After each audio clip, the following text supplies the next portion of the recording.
دوستو، ایک مرتبہ حضرت علی رضی اللہ تعالی عنہ مسجد کوفہ کے منبر پر تشریف فرما تھے اور خطبہ دے رہے تھے۔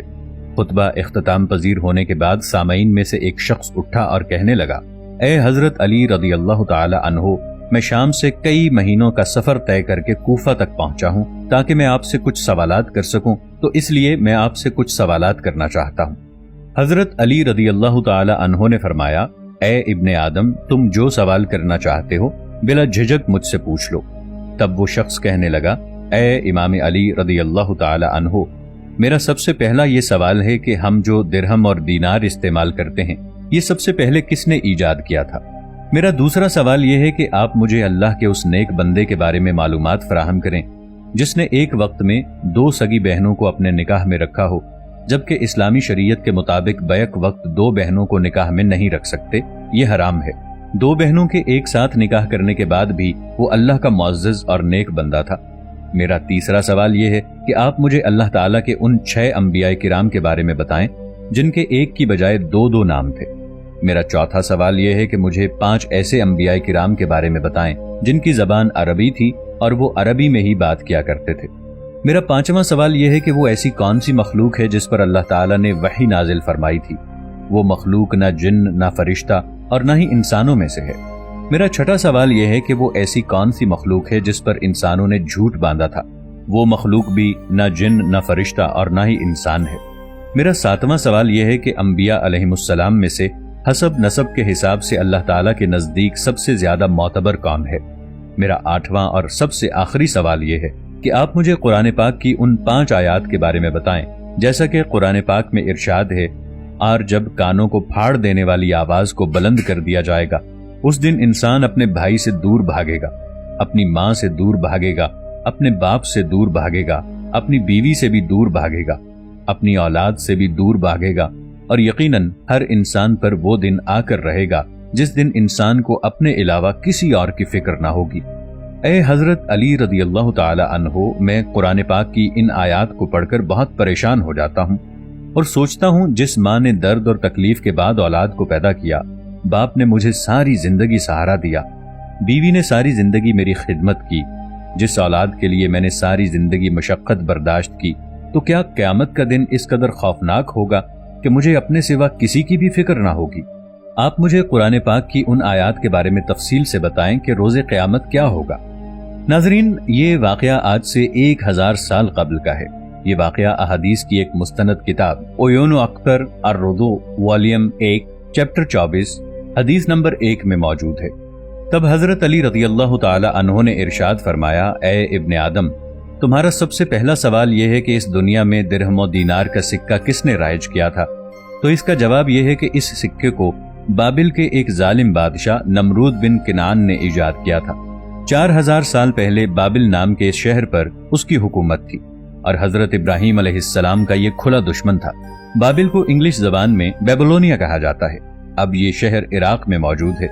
اللہ پاک نے اپنے 2 معزز نبیوں حضرت ابراہیم علیہ السلام اور حضرت ادریس علیہ السلام کو بابل میں لوگوں کی ہدایت کے لیے بھیجا تھا۔ تمہارا دوسرا سوال یہ ہے کہ وہ کون سا اللہ کا نیک بندہ تھا جس نے بیک وقت 2 بہنوں سے نکاح کیا تھا؟ تو اے ابن آدم، وہ انسان حضرت یعقوب علیہ السلام تھے۔ وہ دونوں بہنیں جو ان کی بیویاں تھیں، ان میں سے ایک کا نام لیاہ تھا اور ایک کا نام راحیل تھا۔ اس کے بعد اللہ تعالیٰ نے 2 بہنوں سے ایک ساتھ عقد کو حرام قرار دے دیا تھا۔ فرمان خدا کے بعد حضرت یعقوب علیہ السلام کی امت میں سے کسی نے بھی بیک وقت 2 بہنوں سے نکاح نہیں کیا۔ حضرت یعقوب علیہ السلام کا دوسرا نام اسرائیل تھا، اس لیے ان کی اولاد کو بنی اسرائیل کہا جاتا ہے۔ بنی اسرائیل سے مراد صرف یہودی قوم ہے۔ جیسا کہ آپ بھی جانتے ہیں، پوری دنیا میں یہودیوں کا ایک ہی ملک ہے اور اس کا نام بھی اسرائیل ہے، جہاں پر یہ یہودی قابض ہیں۔ اس قوم کی ہدایت و رہنمائی کے لیے اللہ تعالیٰ نے 13 انبیاء کو بھیجا تھا۔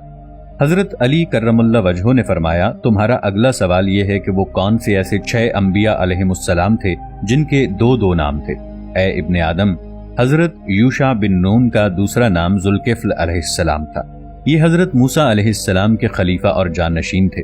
حضرت خضر علیہ السلام کا دوسرا نام بلیع بن ملکان تھا۔ حضرت یعقوب علیہ السلام کا دوسرا نام اسرائیل تھا۔ حضرت یونس علیہ السلام کا دوسرا نام ذوالنون تھا۔ حضرت عیسیٰ علیہ السلام کا دوسرا نام مسیح تھا۔ اور ہمارے پیارے آقا حضرت محمد مصطفیٰ صلی اللہ تعالی علیہ وآلہ وسلم کا دوسرا نام احمد ہے۔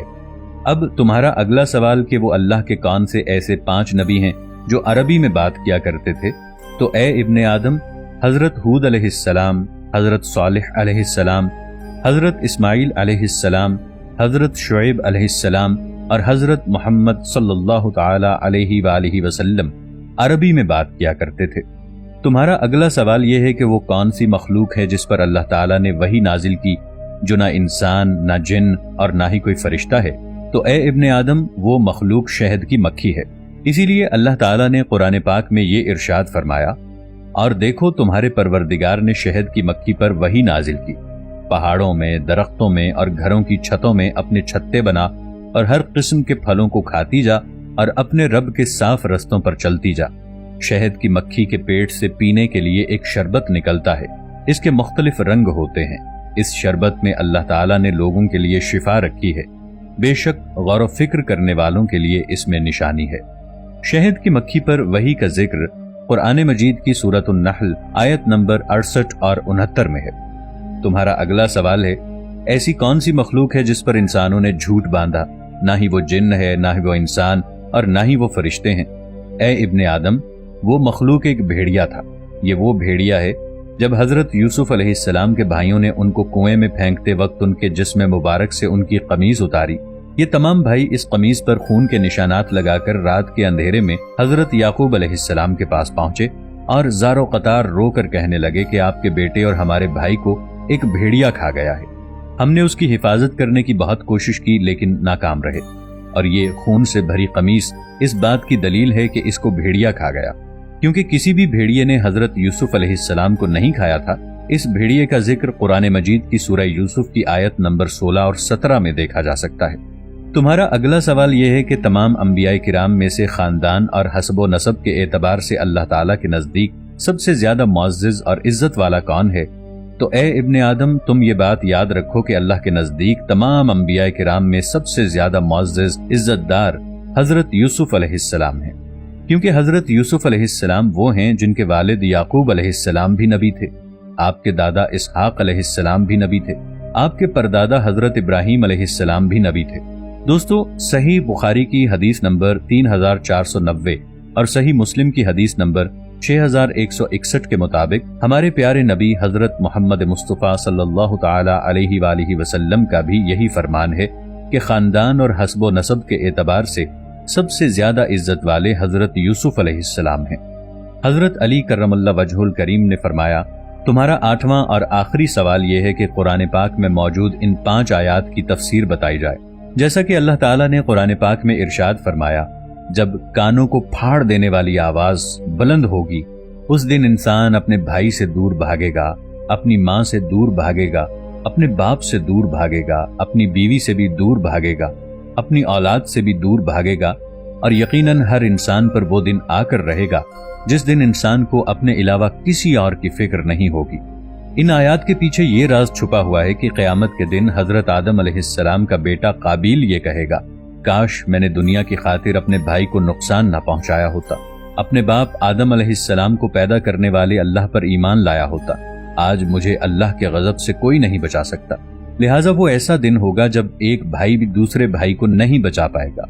حضرت نوح علیہ السلام کا بیٹا کنعان یہ کہے گا کہ کاش میں نے دنیا میں اپنے باپ کے بتائے ہوئے راستے پر چلنے کی کوشش کی ہوتی اور ایک اللہ پر ایمان لایا ہوتا، آج تو اللہ کے عذاب سے مجھے میرا باپ حضرت نوح علیہ السلام بھی نہیں بچا سکیں گے۔ اس لیے قیامت کا دن ایک ایسا دن ہوگا جب ایک باپ بھی اپنے بیٹے کو نہیں بچا پائے گا۔ حضرت ابراہیم علیہ السلام کا باپ آزر یہ رو رو کر فریاد کرے گا، کاش میں دنیا میں اپنے بیٹے کے خدا پر ایمان لایا ہوتا۔ قیامت کا دن ایسا ہوگا جب بیٹا بھی اپنے باپ کو بچا نہیں پائے گا۔ اسی طرح حضرت لوط علیہ السلام کی بیوی کہے گی، اے کاش میں نے دنیا میں حضرت لوط علیہ السلام کے ساتھ وفا کی ہوتی اور اس کے اللہ پر ایمان لائی ہوتی، آج مجھے جہنم کی آگ سے اللہ تعالیٰ کے نبی اور دنیا میں میرے شوہر حضرت لوط علیہ السلام بھی نہیں بچا سکتے۔ قیامت کا دن ایسا ہوگا نہ بیوی اپنے شوہر کو اور نہ شوہر اپنی بیوی کو بچا پائیں گے۔ قیامت کا دن اس قدر خوفزدہ کر دینے والا ہوگا، ایک عام بندہ تو کیا، کوئی نبی بھی اپنے خاندان کو نہیں بچا سکے گا۔ اللہ تعالیٰ ہم سب کو نیک اعمال کرنے کی توفیق عطا فرمائے اور جہنم کی آگ سے محفوظ رکھے، آمین۔